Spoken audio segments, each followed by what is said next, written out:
Vamos a Juan 8:33. Juan 8:33. Deje su separador ahí. Vamos a estarnos moviendo de una u otra cita. Gracias. Y vamos a leer del versículo 33 hasta el versículo 36.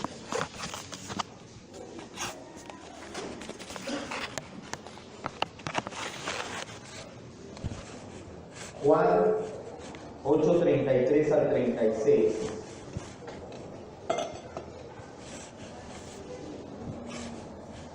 Dice la Escritura: le respondieron: linaje de Abraham somos y jamás hemos sido esclavos de nadie. ¿Cómo dices tú, seréis libres? Jesús le respondió: de cierto les digo, que todo aquel que hace pecado, esclavo es del pecado. Y el esclavo no queda en casa para siempre, el Hijo sí queda para siempre. Así que si el Hijo los libertare, seréis verdaderamente libres. Cierren sus ojos y vamos a orar. Señor y Dios, te doy gracias en este tiempo maravilloso en el cual abras a nuestras vidas. Gracias, maravilloso Dios, que tu palabra nuevamente llegue hasta el fondo de nuestro corazón, que cambie nuestros pensamientos, que renueve nuestra mente y cambie nuestras actitudes, mi Dios, que verdaderamente demos evidencia por medio de la transformación de nuestra mente, de que somos tus hijos, que demos evidencia no solamente de labios, sino que nuestras vidas sean impactadas por tu palabra y seas tú obrando en nosotros, mi Dios. Todo esto te lo agradecemos siempre, en el nombre de Jesucristo, tu Hijo amado, decimos amén, Dios. Cuando Jesús, estamos hablando del Evangelio de Juan, estamos en el capítulo 8, cuando Jesús confrontó a los líderes fariseos por su incredulidad, esto lo vimos hace 2 semanas, les lanza 9 premisas acerca de una incredulidad de sus vidas y los exhorta a creer. Estos, dice el Evangelio en el capítulo 8, versículo 30, que muchos creyeron en Él, a lo que de inmediato el Señor Jesús les da la indicación de permanecer en su palabra como evidencia de que verdaderamente son discípulos de Él. Esta permanencia los llevaría a conocer la verdad y la verdad los llevaría a su libertad. Esto fue lo que vimos la semana pasada en lo que llamamos el camino del discípulo. Todo nacido de nuevo, tarde o temprano, va a tener la necesidad interna de ser discipulado, porque nacerá en él el deseo de ser como Cristo. Y le dije, esto es parte del paquete de la salvación. Tú eres salvo, en tu corazón Dios puso el deseo de ser santo, sí o sí. O discúlpame, tal vez no eres salvo todavía, esperemos en Dios que seas salvo, porque si en tu corazón no está el deseo de ser santo, de ser como Cristo, y para esto quieres ser discipulado, tal vez todavía no eres salvo. El camino del discípulo es de solo 3 pasos, que se repiten una y otra vez hasta el final de nuestras vidas, porque ya lo hemos entendido, nunca vamos a dejar de ser discípulos de este lado de la eternidad. Los 3 pasos son simples, son sencillos, pero son maravillosos. El primero, permanecer en su palabra. Toda la palabra, renovando nuestra mente con el real interés de que nuestra vida sea transformada. Y le hablé acerca de la prima de la sola escritura, que es ¿cuál? La toda escritura. Tú no puedes tomar palabra aislada y decir, esto sí me gusta, esto me conviene, esto de acá no me gusta tanto. O crees en toda la palabra o no estás creyendo nada. Esto no es un menú, no llegas a un restaurante, Dios no está de oferta y lo que se te antoje, salvación, que me ayude, que me dé amor, que componga mi matrimonio. Ay, aquí dice que tengo que obedecer y que dar fruto. Esto no, gracias. Con Dios no es así. El segundo paso, conocer la verdad. Y entendimos que para los hebreos el conocimiento y la verdad son conceptos muy diferentes que tenemos nosotros o que tenían los filósofos griegos. Concluimos que conocer la verdad es que tu escala de valores sea cambiada. Vas a pensar lo que Dios piensa, a sentir lo que Dios siente, amar como Dios ama, detestar lo que Dios detesta. Pero no solamente de dicho, sino que llegará el momento en que tengas que demostrarlo. Si estamos aquí o no vinieron la semana pasada. Y se acuerda que le di el ejemplo de quiénes, de los 3 jóvenes en el horno de fuego. Va a llegar el momento en que Nabucodonosor te va a decir: híncate ante mi estatua. Y mucha gente toma la decisión de: me hinco, pero tú conoces mi corazón, Señor, que está contigo. Eso no es válido. La respuesta es la respuesta que da un discípulo con su mente conociendo la verdad, es la que dieron los 3 jóvenes. Tienes que saber de él que mi Dios me va a salvar. Y si no me salve, pero Él ha transformado mi vida, no voy a quebrantar mis convicciones. Eso tarde o temprano va a llegar a nuestras vidas si no estás permaneciendo en la palabra, si no permaneces en Cristo, cuando todavía ni van a empezar a tocar los instrumentos, cuando tú ya estás picando. Mucha gente así le pasa, porque dice la Biblia que tenían que tocar el tamboril, flauta, arpa y todo, y tú ves que ya va llegando la banda a tocar y dices: ya es hora de hincarse. Entonces, renueva tu mente, amado hermano. El tercer paso, vivir en libertad. Y eso solo se logra siendo esclavo de Cristo, viviendo rendido a sus pies, amándole profundamente. Sin embargo, como lo dijimos anteriormente, estos judíos que dice el versículo 8:30 creyeron en Él, no tenían una fe salvífica como tal, porque de inmediato le replicaron al Señor Jesús que les haya prometido libertad. Versículo 33 dice: le respondieron: linaje de Abraham somos y jamás hemos sido esclavos de nadie. ¿Cómo dices que seremos libres? 3 versículos atrás dice Juan, y muchos judíos creyeron en él. Y cuando Jesús les dice: bueno, ese es tu camino como discípulo, de inmediato dicen: como, a ver, espérate, somos hijos de Abraham, somos descendientes de Abraham, nunca hemos sido esclavos. ¿Cómo dices que seremos libres? Por eso es que sabemos que no fue una fe salvífica, sino una fe que nos marca el libro de Mateo, del sembrador que salió y echó la semilla, pero no tuvo profundidad, porque no dio raíz ni fruto verdaderamente. La actitud de disposición que tenían había cambiado radicalmente, al grado de que se olvidaron de un pequeño gran detalle, y es que estaban mintiendo. Los judíos como nación han sido esclavos muchísimas veces, ni siquiera una vez o dos. Vamos a verlas rápidamente. Éxodo 1, 10 al 14. Éxodo 1, 10 al 14. Siento que no me oigo. Éxodo 1, 10 al 14. Los judíos que creyeron, pero no tuvieron una fe salvífica, sino una fe somera, una fe muy superficial. Cuando Jesús les dice: creyeron, ese es el camino del discípulo. No, ¿cómo? Cálmate, si nunca hemos sido esclavos. ¿Seguro? Cambió tanto su actitud que se olvidaron de un detalle. Estaban mintiendo. Fueron esclavos ni una, ni dos, ni tres, ni 4 veces, al menos en la historia de la nación judía, o no al menos, lo vemos en la historia de la nación judía. Han sido esclavos en 6 ocasiones, hasta la época de Cristo. Ya de ahí para acá, les ha pasado. ¿Por qué crees que dice el dicho como judío errante? Los han echado de Polonia, los han echado de Alemania, los han echado de Checoslovaquia, los han echado hasta de Palestina, los quieren echar. Éxodo 1 del 10 al 14 nos dice que el primer lugar donde fueron esclavos los judíos como nación fue ¿dónde? Egipto. Dice: ahora pues seamos sabios para con él, para que no se multiplique y acontezca que viniendo guerra, él también se una a nuestros enemigos. ¿De quién habla? Habla el faraón del pueblo de Israel. Dice: hay que ser sabios con este pueblo que está creciendo, para que cuando venga la guerra, él también se una a nuestros enemigos y pelee con nosotros y se vaya de la tierra. Entonces pusieron sobre los judíos, o sobre los hebreos, comisarios de tributos que los molestaran en sus cargas, y edificaron para Faraón las ciudades de almacenaje de Pitón y Ramesés. Pero cuanto más los oprimían, tanto más se multiplicaban y crecían, de manera que los egipcios temían a los hijos de Israel. Y los egipcios hicieron esclavos. ¿Se acuerda que le dije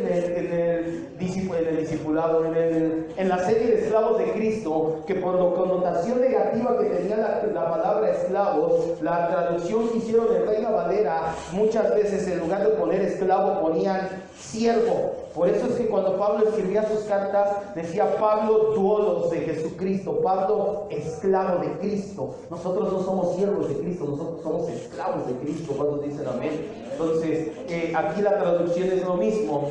Dice: pero cuanto más los oprimían, tanto más se multiplicaban y crecían, de manera que los egipcios le temían a los hijos de Israel. Y los egipcios hicieron esclavos a los hijos de Israel con dureza, y amargaron su vida con dura servidumbre, en hacer barro y ladrillo y toda labor del campo en su servicio, al cual los obligaban con rigor. Esdras 4:2 ahora. ¿Qué pasó después? Dice la Biblia que Dios escuchó, y esto es un antropomorfismo, Él sabía y tenía predestinado todo esto. Dice la Biblia que Dios acudió al llamado de su pueblo, Esdras 4:2, y los liberó de la esclavitud en Egipto, y les dio jueces, y les dio reyes, y los hizo una potencia como nación. Muchos calculan que no ha habido un rey tan esplendoroso como lo fue Salomón en riqueza y gloria. El llamado tesoro de Salomón, que sí es un mito, yo no creo que ande por allí escondido con los templarios ni nada así, pero realmente sí era un tesoro maravilloso. La plata era corriente en la época de Salomón, de tanta plata que había, la tiraban, no les importaba. Pero ¿qué pasó? El pueblo desobedeció, cayó y fueron llevados por los asirios.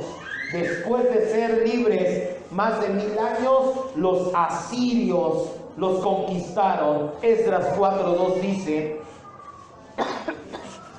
vinieron a Zorobabel y a los jefes de casas paternas y les dijeron: edificaremos con ustedes, porque como ustedes buscamos a su Dios y a Él ofrecemos sacrificios desde los días de Esar-Adón, rey de ¿dónde?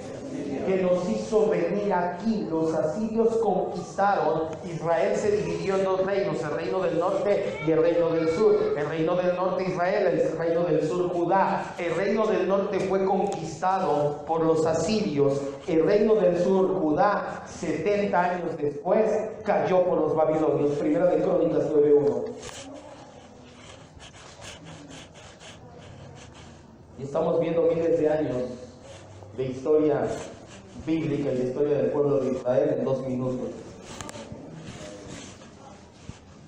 Ya habían sido esclavos en Egipto, ya habían sido esclavos o hechos esclavos por los asirios, también los babilonios.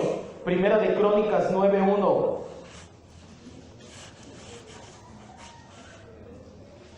Estoy ahí, sí. Contando todo Israel por sus generaciones, fueron escritos en el libro de los reyes de Israel, y los de Judá fueron transportados, ¿a dónde dice? Por su rebelión. Ahora estoy dándole los versículos clave donde viene el reino que los subyugó, que los esclavizó, porque realmente ahí son años de historia, cómo hicieron que los reyes a Sedequías le sacaron los ojos, otros los encadenaban. O sea, fue una subyugación, fue una esclavitud tremenda. También a los persas, segunda de Crónicas 30. Segunda de Crónicas 6, perdón.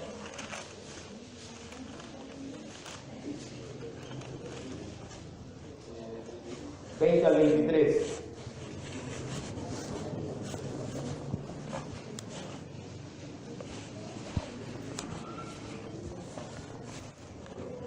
Segunda de Crónicas 36, 20 al 23. Los que escaparon de la espada fueron llevados esclavos a Babilonia, y fueron esclavos de él y de sus hijos hasta que vino el reino de ¿quiénes? De los persas, para que se cumpliera la palabra que el Señor envió por boca de Jeremías, hasta que la tierra hubo gozado de reposo, para que todo el tiempo de su asolamiento reposó hasta que los 70 años fueron cumplidos. Mas el primer año de Ciro, rey de los persas, para que se cumpliese la palabra que el Señor había dicho por boca de Jeremías, el Señor despertó el espíritu de Ciro, rey de los persas, que hizo pregonar palabra y también por escrito por todo su reino. Versículo 23, así dice Ciro, rey persa: el Señor, el Dios de los cielos, me ha dado todos los reinos de la tierra, y Él me ha mandado que le edifique casa en Jerusalén, que está en Judá. Quien haya entre ustedes de todo su pueblo, sea el Señor su Dios con él y su. Aquí está hablando aquí el cronista, que los babilonios tenían conquistados, y eso lo puedes leer en el libro de Daniel, tenían conquistados a los hebreos. Los hebreos llevaban 70 años en Babilonia, pero después de 70 años llegó otro rey, Ciro, rey de Persia, y conquistó a los babilonios. ¿Y qué hizo con los hebreos? También los subyugó. Les dijo: el que quiera ir y construir el templo, adelante. Y ahí es donde vemos la reconstrucción del templo con Nehemías, pero al final de cuentas eran esclavos de los persas. También los griegos, esto no viene en la escritura porque fueron los 400 años de silencio entre Malaquías y Mateo. Si quieres saber de la esclavitud de los judíos por los griegos, lean los libros de Macabeos. No son libros canónicos. No empiece: pastor, ahí habla del purgatorio. Entonces no, por eso no los incluimos en la escritura, o al menos nosotros no los incluimos. O lea los libros de de Josefo, Guerra de los Judíos. Y por último, de los romanos, Mateo 5:41.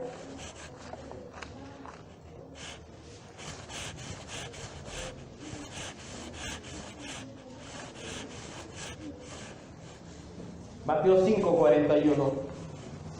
Aunque sí vienen representados los reinos romano y griego en las profecías de Daniel, no viene como tal que diga Alejandro Magno. Eso viene en Guerra de los Judíos, en Historia de los Judíos. Eso viene en Macabeos de Antíoco IV Epifanes y toda ¿cómo se dice? Ese linaje Seleuca y de todos ellos. Están buenos esos libros, de verdad. Yo se los recomiendo mucho. Tú los lees y te abre el panorama y te das cuenta por qué la gente estaba como estaba en la época de Jesús. Por eso el Señor guardó silencio 400 años. A los judíos les fue como en feria, peor todavía que como les iba antes. Después, cuando lleguemos al capítulo 9, vamos a hablar un poquito de eso. Mateo 5:41 nos habla que también los romanos los tenían subyugados. ¿Oyeron?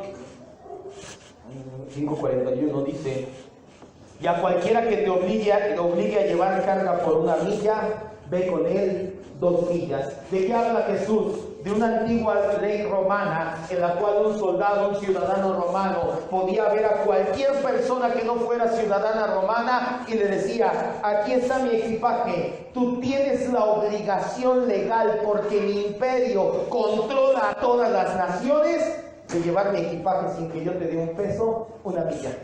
Órale, cárgala. Por eso si te dicen que la lleves 1 milla, dime: no me he cansado, camino 2 millas, no hay ningún problema.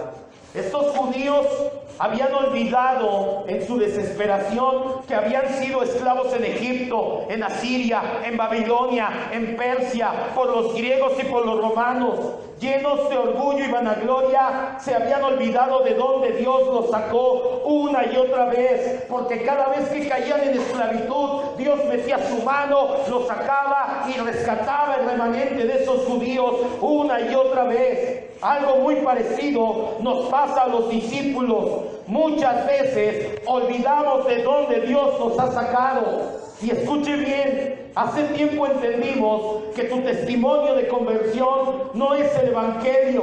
Así que tal vez no todos hemos sido rescatados de situaciones, de pecados fuertes. Tal vez tú puedes decir: a mí no me sacó de las drogas, o del adulterio, o yo no era ratero, o yo no estaba en pandillas, o yo no tenía familia disfuncional, o yo no era alcohólico. Que Dios no te haya rescatado de una situación tan intensa no significa que no hayas sido esclavo, no significa que ibas por un buen camino. La única diferencia es que tu camino era más vistoso, más agradable, más fácil de andar. Pero al igual que aquellos que rescató de pecados graves, tu camino también conducía directamente al infierno de fuego. Al igual que estos fariseos orgullosos, muchas veces olvidamos que Dios, sin nosotros pedirlo, ni mucho menos merecerlo, nos rescató, nos lavó, nos salvó, nos dio vida nueva. Pero lamentablemente, al poco tiempo, nuestra memoria parece que es borrada y se nos olvida lo que debería de ser el acontecimiento que causara gratitud eterna en tu corazón. Solo se ha vuelto eso un recuerdo borroso que ya no causa acción de gracias. La que debería de ser una vida a los pies de Cristo, por amor y agradecimiento, te vuelves como estos judíos. Olvidamos de dónde Dios nos sacó y tenemos una vida de ingratitud. No puedes decir, pero yo no soy esclavo, yo no soy así, ¿seguro? Entonces, ¿por qué no vienes fiel y regularmente a la iglesia? ¿Por qué si tienes frío, o tienes calor, o tienes sueño, o se te atravesó cualquier cosa, no vienes? Porque sí hay motivos válidos, lo hemos dicho otras veces. Hay gente que sí tiene motivos válidos, pero hay personas que no tienen motivos válidos para no estar en la casa de Dios, adorando al Dios que los rescató. Ay, hoy no. ¿Piensas que no eres malagradecido? Sí eres malagradecido cuando estás así. No te importa discipularte, ¿para qué? Si yo no quiero ser santo. El día miércoles veíamos en el estudio de soteriología, tenemos el mal pensamiento de que santo es el perfecto, el que ya llegó hasta arriba. ¿Para qué me disipulo si yo no quiero ser santo? Yo con irme al cielo basta. Ingrato. No tienes tiempo de comunión y de intimidad con Dios. No te importa tu comportamiento que no refleje a Cristo. Pues total, eso es ingratitud, amado hermano. Y al igual que los fariseos, pones excusas, pero las disfrazas de espiritual. Pero Dios ve mi corazón. ¿Y no te da miedo? Porque la Biblia dice que el corazón es engañoso. ¿Y qué más? Y perverso, malo delante de Dios. ¿De dónde salen los hurtos, los robos, las fornicaciones, los adulterios? Dijo Jesús. De dentro de tu corazón. El pastor no sabe, está hablando porque me trae tirria, pero Dios ve mi corazón. Uy, imagínate si yo que hablo sin saber, ahora Dios que habla y sabe de tu corazón. Olvídate. Es que no saben lo que he tenido que pasar. Te lo acabo de decir. Y de ahí Dios te rescató. De ahí Dios, como a los judíos te sacó, te hizo nacer de nuevo. Solo Dios puede juzgarme, ya te lo dije la otra vez, y eso no te da temor. Es que soy como el ladrón al lado de la cruz. Sí, pero a lo mejor no serás el ladrón que lo injurió y le dijo, sálvate, sálvate. Porque muchos quieren ser como el ladrón que estaba del otro lado. Señor, acuérdate de mí, sálvame cuando vengas en tu reino. Pastor, es que a lo mejor yo soy como el ladrón al lado de la cruz, sí, pero a lo mejor eres el otro ladrón. No el que verdaderamente, porque si le amaras, conocieras el Evangelio verdaderamente, no quisieras esperarte hasta el último momento para ser salvo. Desde ese momento dirías, Señor, para mí la vida eterna, dice tu palabra, Juan 17:3, es conocerle y conocer a Jesucristo. Desde ya quiero demostrar, quiero estar, quiero permanecer. Pero si quieres esperarte hasta que sea tu lecho de muerte, entonces a lo mejor no eres el ladrón de este lado, eres el ladrón que le injurió. Los judíos apelaron a ser parte del linaje de Abraham. Regresa al versículo 33.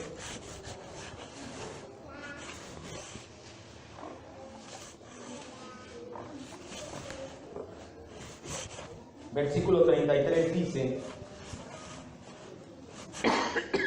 le respondieron, ¿qué le dijeron? Linaje de Abraham somos. Ellos de inmediato reclamaron ser descendientes de Abraham. Mi ascendiente es el padre de la fe. Por lo cual muchos creen que cuando ellos dijeron esclavos de nadie, se referían al aspecto espiritual o religioso más que al aspecto político. Pero si se fija, también estaban mintiendo, porque todas las veces que cayeron como esclavos de estas naciones es porque ellos se habían hecho esclavos de los dioses ajenos. Salomón nada más con 1000 mujeres quemaban niños en la hoguera de Moloch. Y si tú lees, levantaron Astarte o Acera, levantaban unos troncos enormes que simbolizan el órgano masculino. Por eso es que las iglesias católicas tienen hasta arriba una cúpula grandota. Donde tú ves una cúpula grande o donde ves un obelisco, es un símbolo de fertilidad masculina, porque el ser humano le ha gustado adorarse a él mismo. Nosotros adoramos al Dios creador del cielo y de la tierra.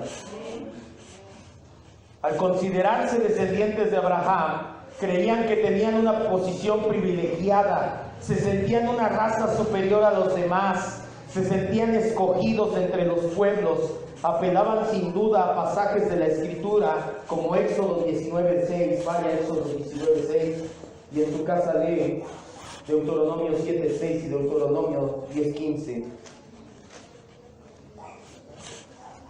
Cuando dijeron linaje de Abraham somos, ellos estaban, ¿cómo crees que soy esclavo?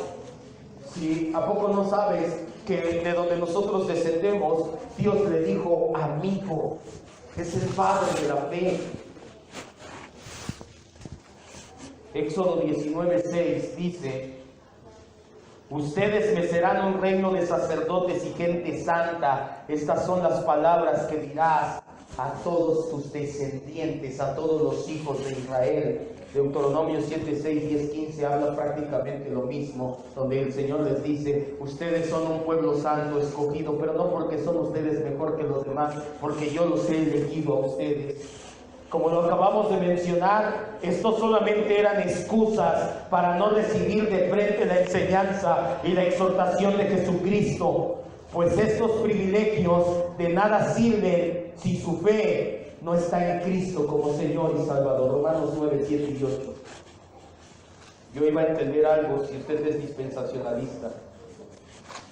Va a entender por qué no somos dispensacionalistas. Porque Jesús en el versículo siguiente les dice que el tiempo en el cual ser hijo de Abraham era privilegio, se acabó. No más. Para que si usted es de los que dice: ¡ay, Israel, reloj profético de Dios! Se están cumpliendo las señales en el pueblo de Dios. Dios no tiene dos pueblos. Dios solamente tiene un pueblo. En el Antiguo Testamento Israel, en el Nuevo Testamento su iglesia. Somos la culminación de la revelación dada desde la antigüedad. Somos la continuación. Dios no llegó al Nuevo Testamento y dijo: ahora mi pueblo Israel y mi pueblo la iglesia. No es así. Romanos 9, 7 y 8 dice la Escritura: ni por ser descendientes de Abraham son todos hijos, hablando de hijos de Dios, sino en Isaac te será llamada descendencia. Esto es, no los que son hijos según la carne son los hijos de Dios, sino los que son hijos según la promesa del Espíritu Santo. Ellos sí son contados como hijos de Dios verdaderamente. Se acabó el tiempo. Jesús de inmediato se percató el sentido de sus palabras, por ello es que les da un golpe mortal a su orgullo. Versículo 34, regrese ahí a Juan 8, 34.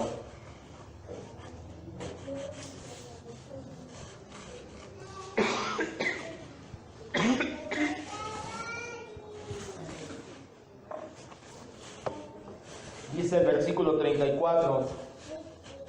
Jesús se dio cuenta del orgullo de estos judíos y les dice: de verdad, amén, amén. Todo el que hace pecado, esclavo es del pecado. Este es uno de los dichos más importantes que podríamos encontrar de Jesús en la Escritura y que haríamos bien en escuchar atentamente con un corazón abierto. El que comete pecados es esclavo de ese pecado o del pecado en general. Si Jesús lo hubiera predicado en nuestros días, de inmediato muchos grupos se levantarían a decirle calvinista y tratarían de refutar sus argumentos con pruebas banales de la bondad humana. No, Jesús, ¿cómo puedes decir que la humanidad está en esclavitud del pecado? ¿Acaso no ves que hay gente que pone casas orfanato? ¿No has visto cómo se ayuda a los damnificados? ¿No viste ahora en los sismos cuánta gente se juntó para ayudar? No puedes ser esclavo del pecado. ¿No has sabido que se hacen refugios para animales? Eso puede ser de un corazón bueno, Jesús. Sin embargo, todo esto, todo lo moralmente aceptable, todo lo medianamente bueno que sale del corazón del ser humano, solamente es el vestigio que queda en nosotros de la imagen divina, imagen que fue distorsionada a causa del pecado, llevándonos a ser esclavos del pecado. ¿Qué dice en Génesis 1, 26 y 27? No vaya, dice la Biblia que hizo Dios al hombre conforme a qué y qué, a su imagen y semejanza. Por eso es que el homicidio, el asesinato, llámese aborto también, aborto inducido, autoinducido, porque vaya, hay veces que Dios determina en sus planes que el niño o niña no nazca, pero cuando tú tienes un aborto autoinducido, cuando tú asesinas fríamente a una persona, tú estás matando la imagen de Dios en él. Por eso es que es el delito más grave que puedes cometer en la ley humana y en la ley de Dios, porque el ser humano todavía tiene parte de la imagen de Dios. Por eso es que los seres humanos medianamente podemos hacer cosas buenas. Tú ves los videos del sismo del 85, de ese sismo que acaba de pasar, y mucha gente que no es cristiana ayuda. Y ayuda de corazón. ¿Qué es lo que están sacando nada más? Esa parte de imagen que quedó de Dios en ellos. Pero les digo algo, o la Biblia dice algo, mejor dicho, eso no alcanza para ser salvos. Esa es la diferencia. Eso es en donde estriba el Evangelio. Si eso te alcanzara para ser salvo, imagínate, entonces cada vez que haya un desastre vamos y ayudamos y ya me voy al cielo. ¿Para qué vino Jesucristo a morir por nosotros? Se equivocó, no somos esclavos del pecado. Pero Jesús es claro y nos dice: no importa la raza, no importa tu condición social, no importa el sexo, la cultura, el tipo de educación que recibiste, no hay ningún atenuante. Jesús fue claro y dijo: todo el que hace pecado. Todos, ¿quiénes hacen pecado? Los hombres y las mujeres no. Y los homosexuales, peor. Peor, porque hasta niegan la imagen, la semejanza que les dio Dios a ellos. Los ricos, los pobres, todo el mundo hace pecado.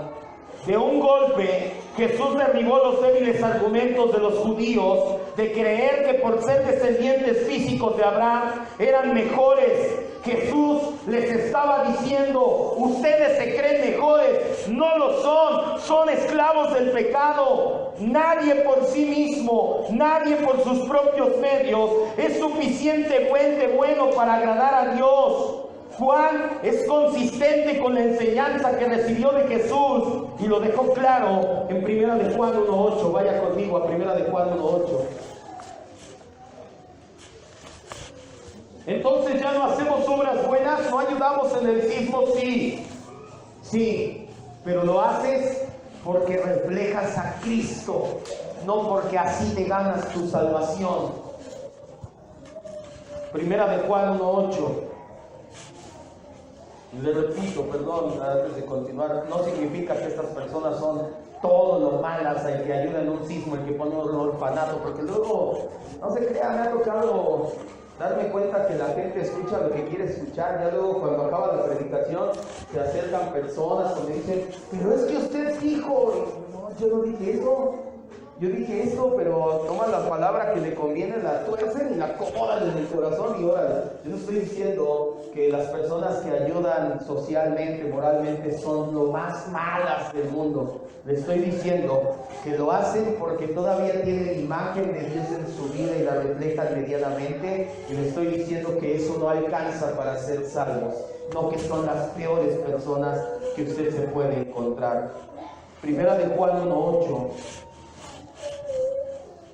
Dice la Escritura: si decimos que no tenemos pecado, nos engañamos a nosotros mismos y nuestra escala de valores no está bien, no estamos entendiendo nada. El apóstol Juan es consistente con la enseñanza que recibió de Jesús y les está diciendo, parafraseando, todos aquellos seres humanos que nacen son esclavos del pecado.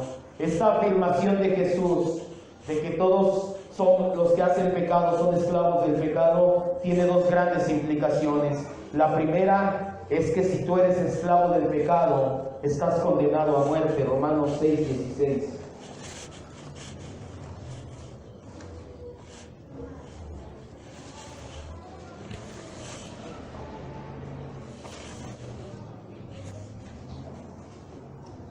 Jesús les dice y les da un golpe mortal a su orgullo. Te crees muy bueno porque eres hijo de Abraham. Déjame decirte algo. En primer lugar, ser hijo de Abraham no te garantiza nada. Si haces pecado, eres esclavo del pecado, así que no eres mejor que nadie.